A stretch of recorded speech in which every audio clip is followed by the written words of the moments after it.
Bonjour, aujourd'hui l'atome au collège. Alors juste une vue globale sur l'atome et deux, trois petites choses à savoir au niveau collège. Alors juste l'atome, ça vient de atomos en grec. Pour la petite histoire de l'atome, c'est quand même une idée, une invention, un modèle qui a été créé déjà il y a au moins 400 ans, tout au moins les premières idées par rapport à ce que ça pouvait être. Un certain Démocrite pensait que la matière, effectivement, était constituée de petites choses, de petites briques élémentaires, des petites briques Lego qui constituaient donc l'ensemble de la matière. Alors il le voyait un petit peu comme des particules qui possédaient des crochets et qui se mettaient ensemble pour créer des molécules, pour créer la matière. Qui se mettaient ensemble par amour et se détachaient, se déliaient par haine. Donc c'est de là que vient l'histoire quand deux êtres ont des choses en commun, des affinités, on dit qu'ils ont des atomes crochus. Donc, Monsieur Démocrite, 400 ans avant Jésus-Christ, l'autre vue par rapport à tout ça, donc lui c'était un philosophe, un scientifique, on va dire, c'est pas vraiment le terme, étant donné qu'on n'avait ni microscope, on n'avait pas de démarche scientifique à proprement parler. Lui, son idée d'atome venait essentiellement du fait qu'il s'était dit qu'on ne pouvait pas diviser infiniment quelque chose en deux. Il y a un moment donné, on allait tomber sur un élément donc élémentaire, une brique élémentaire. À son époque, ou tout au moins une centaine d'années près, on a Aristote qui lui voyait, et c'est plutôt ça qui a été pris après pendant plus de 2000 ans, comme référence, voyait la matière comme une composition, en fin de compte, de feu, d'eau, d'air et de terre, le tout baignant dans ce qu'il appelait la quintessence, l'éther. Bon, dès Monsieur Lavoisier, en fait, on a commencé à penser que non, ça ne pouvait pas être ça.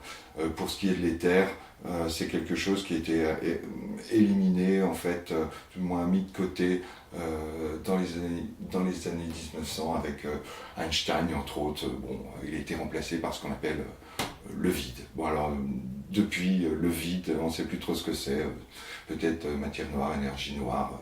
Bon, quelque chose d'imperceptible, en fin de compte, d'où le noir, en fait, ce qui ne peut pas être vu parce qu'il n'y a pas de tous les c'est un parallèle avec la lumière et quelque chose de entre guillemets couleur noire, c'est-à-dire tous les rayons de lumière sont absorbés par une matière noire, une matière qui serait de couleur noire. Donc c'est un peu un parallèle avec ça. On ne sait pas, on n'arrive pas du tout à savoir ce qu'il y a dans le vide et ce qu'est cette matière noire. Bon, on passe ça. Et on va juste tout simplement regarder un petit peu notre atome. Il était une fois l'atome. Alors comment on pourrait commencer? Peut-être par ceci. Alors tout ce que je vais vous dire là, c'est des modèles de collège, on va dire, pour collégiens. Alors l'atome est vu maintenant de façon beaucoup plus compliquée. Il faut faire appel à la mécanique quantique. Là, je vais vous donner juste des images simples pour pouvoir ensuite aller plus loin.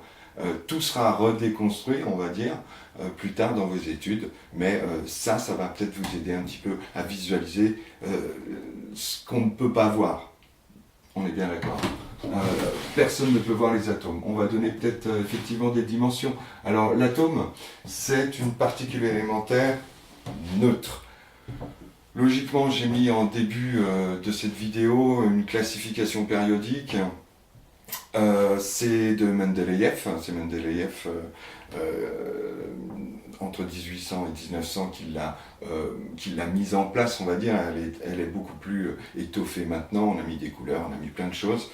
Faut pas en avoir peur, c'est tout au long des études, en fin de compte, qu'on s'habitue à travailler avec et surtout qu'on assimile un petit peu tout ce qu'il y a décrit. Donc nous, on va voir aussi la base de cette classification périodique, où sont classés tous les éléments chimiques, tous les atomes naturels qui sont sur Terre, tous les éléments naturels qu'on connaît, donc tous les atomes. Alors un atome, c'est quelque chose de neutre, c'est constitué d'un noyau et des électrons, d'autres particules chargées négativement qui vont tourner autour, on va dire ça comme ça, tourner très très très très rapidement autour donc, de ce noyau. Donc, imaginons un noyau, vous voyez, je le fais un peu façon boule, c'est pas du tout comme ça. Hein. À l'intérieur, vous avez plein de choses qui, sans arrêt, c'est une vraie marmite, ça bouge sans arrêt. C'est pas vraiment une forme ronde comme ceci. Et puis on va dire tac tac tac tac tac tac. Ça c'est les électrons qui naviguent assez éloignés du noyau, du centre de l'atome. Alors les électrons souvent on les symbolise comme ça, c'est ce que j'utiliserai la plupart du temps. Donc là on a plein d'électrons, on a des électrons tout au moins, qui naviguent autour d'un noyau. Alors un petit peu de dimension, on va parler un peu de dimension. L'atome a une dimension d'environ, hein, et je vais que parler en environ 10 puissance moins 10 mètres. 10 puissance moins 10 mètres, on pourra même dire 0,1 nanomètre. Donc pour voir un petit peu, imaginer ce que représente une telle dimension, donc vous prenez un mètre, vous le divisez en 1000, vous obtenez un millimètre, quelque chose qui possède 1 millimètre en dimension. Vous reprenez ce millimètre, vous le recoupez en 1000, vous allez obtenir un micromètre. Alors un micromètre, c'est ce qu'on va pouvoir observer avec un microscope. Petite remarque, quelqu'un m'a posé la question l'autre jour, mais c'est quoi un micron? Alors je vais juste écrire micromètre. Micromètre. Alors micromètre, si vous prenez que le début, c'est le diminutif, vous avez comme diminutif micron. Donc un micron, un micromètre, c'est exactement la même chose, d'accord? Donc je reprends maintenant mon micromètre, et puis je vais le recouper encore en 1000, et si je pouvais le faire, et j'obtiens un nanomètre. Alors on arrive à faire des particules de la taille du nanomètre, c'est de plus en plus en vogue, on peut en mettre un peu partout, dans les déodorants, dans les vêtements, maintenant j'ai entendu. Donc le problème on ne sait pas trop les effets sur le corps humain, on sait qu'à cette taille de nanomètre, on va pouvoir, ces particules excessivement petites, donc qui sont 10 fois plus grosses qu'un atome, vont pouvoir passer dans vos cellules, vos tissus, et même monter jusqu'au cerveau. C'est tout le problème, par exemple, de certaines pollutions, on dit aux particules fines, qui possèdent des dimensions de l'ordre de la dizaine du nanomètre, entre 5 et 10 nanomètres, et donc qui peuvent causer beaucoup de dégâts dans le corps. Donc effectivement, pour visualiser, donc un atome sera à peu près la taille du 10 fois plus petit qu'un nanomètre. Maintenant, intéressant aussi de voir la taille du noyau. Le noyau de notre atome. Le noyau de notre atome, lui, il va avoir une taille 100 000 fois plus petite. 100 000 fois plus petite, donc on est de l'ordre de 10 puissance moins 15 mètres. Alors 10 puissance moins 15 mètres, c'est 0, ensuite vous mettez 14 zéros, et puis vous mettez un 1. D'accord? C'est ça, 10 puissance moins 15 mètres. Pour vous rendre compte un petit peu, si jamais, voilà, là je dessine un noyau. Là je vous fais le noyau, 10 cm on va dire, il fait à peu près 10 cm. Si je voulais en gros me rendre compte par ordre de grandeur où vont circuler les électrons, eh bien vous regardez par là à 10 km. Et là vous aurez vos électrons. Si le noyau faisait cette taille-là, 10 cm, à 10 km, vous trouverez les électrons. D'accord? Bon. On continue. Je vous disais que... Alors, on peut s'amuser peut-être aussi quand même à donner un petit ordre de grandeur, au niveau des masses. Alors notre atome, il est véritablement peu massique. Hein. Un atome, la masse d'un atome, ça va être environ 10 puissance moins 27 kg. C'est plutôt léger. Et la masse d'un électron, peut-être pour comparer la masse de la particule élémentaire chargée négativement, qu'on appelle électron, d'ailleurs découvert par monsieur Thomson, avec les ustensiles de M. Crookes, vous irez voir sur Wikipédia. Pour ce qui est du noyau, ça faut se référer à M. Rutherford, c'est lui qui a découvert le noyau centre de l'atome. Donc la masse d'un électron, elle est plutôt de l'ordre de 10 puissance moins 32 kg. Ce qui veut dire que la masse de l'atome est essentiellement due à son noyau. 99,9% de la masse d'un atome, ça va être son noyau. Ok ? 99,9% de la masse de l'atome est comprise dans le noyau. Alors, maintenant, on va revenir un petit peu à la classification périodique. Donc, la classification périodique, nous, à notre niveau au collège, il y a deux nombres qui sont autour. Alors, je vous rappelle juste, chaque élément, au niveau de la nomenclature, chaque élément va être signifié par une lettre majuscule et parfois une lettre minuscule. Donc, par exemple, l'oxygène, son symbole chimique, ça va être O majuscule. Le carbone, ça va être C majuscule, l'hydrogène H majuscule, mais par contre, le métal fer, ça va être F majuscule et petit e, Fe. Et le cuivre, grand C majuscule, petit u. D'accord ? Et alors, je vais prendre l'exemple du carbone. Alors, le carbone, son symbole chimique, c'est C. Vous allez avoir deux nombres qui sont intéressants pour vous au collège. C'est un nombre qui se trouve ici, 6, et on parlera juste après d'un autre qui se trouve là. Alors, ce 6 ici, c'est ce qu'on va appeler le numéro atomique. Alors, bien entendu, sur chaque classification périodique, bien sûr, ils ne les construisent pas tout à fait exactement de la même manière au niveau des nombres, donc ils vous mettent une petite légende, c'est là où il faut se repérer, mais donc, le terme numéro atomique, c'est celui qu'il faut retenir.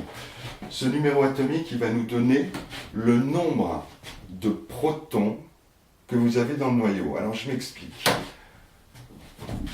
Dans un noyau, alors, là, vous avez vos petits électrons, bien entendu, tout ceci est un modèle, c'est pas la réalité, véritablement, de toute façon, on ne peut pas les voir, et donc, dans ce noyau, ici vous avez le noyau, ici vous avez les électrons qui tournent autour, c'est pas à l'échelle du tout.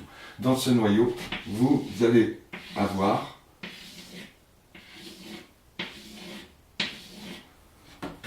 six particules, plus petites encore que les atomes, 6 particules qu'on va appeler des protons. Alors les protons, ils sont chargés positivement. Ils ont une charge de plus. Un proton égale une charge de plus. D'accord ? Alors je m'arrête ici 2 secondes. Si dans le noyau, j'ai 6 protons, donc 6 charges plus, et étant donné que je vous ai dit qu'un atome, c'est électroniquement neutre, un atome est toujours neutre, la nature elle aime bien la neutralité pour sa stabilité. Donc si on a 6 protons, 6 charges de plus, il va nous falloir automatiquement 6 charges moins. Et un électron, c'est une charge moins. Donc on va avoir automatiquement 6 charges moins, 6 électrons. 6 plus 6 moins, et ben c'est comme en maths, ça fait 0. Le neutre, en physique, ce qu'on appelle neutre électroniquement, et ben c'est le fameux 0 en maths. Par exemple, plus 6 plus moins 6, ça fait 0. Si on prenait l'azote qui possède 7 protons, il a 7 charges positives, plus 7 charges négatives, ça fait 0. Ça fait 0 charge. Neutre donc. Le neutre, c'est le 0. D'accord ? Donc le fait de connaître ce numéro atomique va nous donner le nombre de protons, donc le nombre de charges positives, donc le nombre de charges négatives, c'est-à-dire le nombre d'électrons gravitant autour du noyau dans l'atome, ici de carbone. D'accord ? Donc, le numéro atomique, c'est égal au nombre, NB, nombre de protons, de charges plus. Et c'est égal aussi au nombre d'électrons. Les charges moins. Moins. En fait, on s'écrit comme ça. Ok? Bon, maintenant dans mon noyau, il n'y a pas que ça. Dans mon noyau, il n'y a pas que des protons. Dans mon noyau, il y a une autre entité, c'est des neutrons. Et les neutrons, c'est des particules pas chargées. C'est des particules neutres. Donc, ils ne vont pas avoir d'influence au niveau électronique. Ces neutrons, on va pouvoir calculer son nombre, leur nombre, en regardant l'autre nombre qui est ici, et qui s'appelle le nombre de masse. Alors pareil, à retenir, mais non pas pour le comprendre tout à fait maintenant, mais surtout pour pouvoir lire la légende dans la classification périodique. Ce nombre de masse, en fin de compte, il est égal au nombre de nucléons. Nombre de nucléons. Alors les nucléons, c'est juste les particules à l'intérieur de mon noyau. Les particules de mon noyau. Nucléon, ça vient de nucléaire. Une famille nucléaire, c'est la famille restreinte. C'est papa, maman, comme je dis toujours, et les enfants, ou alors papa, papa, ou maman, maman, et les enfants. C'est ça. La famille nucléaire, c'est ça. C'est le noyau nucléaire. D'accord? Donc le nombre de nucléons est donné ici. C'est ce qu'on appelle le nombre de masse. Et pour avoir donc le nombre de neutrons, ça va être tout simplement le nombre de nucléons. Donc je vous fais les maths là, une petite équation. Le nombre de nucléons, c'est égal au nombre de protons plus le nombre de neutrons. Donc pour avoir le nombre de neutrons, vous allez faire le nombre de nucléons moins le nombre de protons. D'accord? Ici, pour avoir le nombre de neutrons, vous allez faire les 12 nucléons moins les 6 protons, et ça va nous donner le nombre de neutrons. Ok, donc là on en a 6. 1, 2, 3, 4, 5, 6. Ça c'est mes neutrons. Alors ils sont à peu près de masse équivalente aux protons. D'accord? Donc encore une fois, c'est pas à l'échelle. Chaque élément donc va avoir un noyau composé de nucléons. Ces nucléons divisés en deux groupes, les protons chargés positivement et les neutrons pas chargés. Chaque atome est neutre, donc si on a X charge positive due au X protons, on aura X électrons gravitant autour du noyau. D'accord? Bon. Que dire de plus?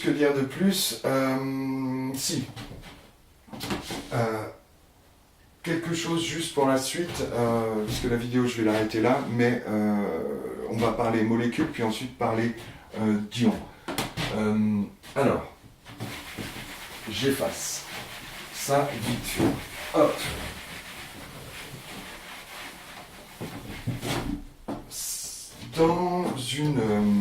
Dans un atome, les électrons ne vont pas se mettre n'importe comment, vont pas graviter, entre guillemets, n'importe comment autour du noyau. Il y a une règle qui a été découverte, tout ça c'est pour les années lycée, mais les électrons vont se ranger en niveau d'énergie, vont se ranger, on va dire, par étage. Il faut imaginer que les électrons, ils vont occuper un immeuble, mais avec des règles par étage. Mais c'est des règles toutes simples. C'est la fameuse règle, vous verrez plus tard, du dié et de l'octet.